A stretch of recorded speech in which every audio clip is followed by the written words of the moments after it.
Madam President. Senator from Arizona. Madam President, I hope that my colleagues will vote to strike this earmark for the, quote, Durham Museum in Omaha, Nebraska.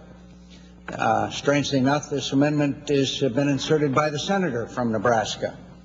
$200,000 for the Durham Museum in Omaha, Nebraska. Now, lest there be any confusion about this, the last tax return of the Durham Museum in Omaha, Nebraska, they had $10,917,319. So they're fairly well-off museum. They've got assets of about $11 million, but apparently senator from Nebraska thinks they need a couple of $100,000 extra. On the legislative branch appropriations, I again would be interested in hearing the legislative branch appropriations connection to the Durham Museum in Omaha, Nebraska.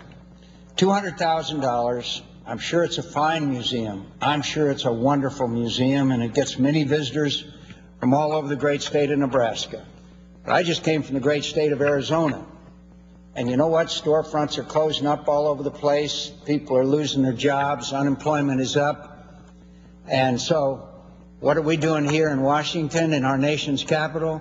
Business as usual. What's an earmark of $200,000? What's $200,000 in the trillions that we're spending?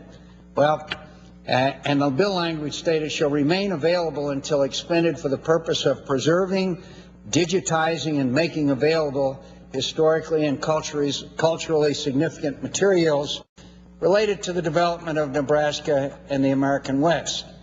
What makes this museum so needy of the taxpayers' dollar? What is it about the Durham Museum in Omaha, Nebraska? It says we need $200,000. Well, we don't, obviously. They had nearly $11 million in net assets at the end of 2007. So why are we earmarking $200,000 of the taxpayers' funds to this museum? We shouldn't be. We shouldn't be.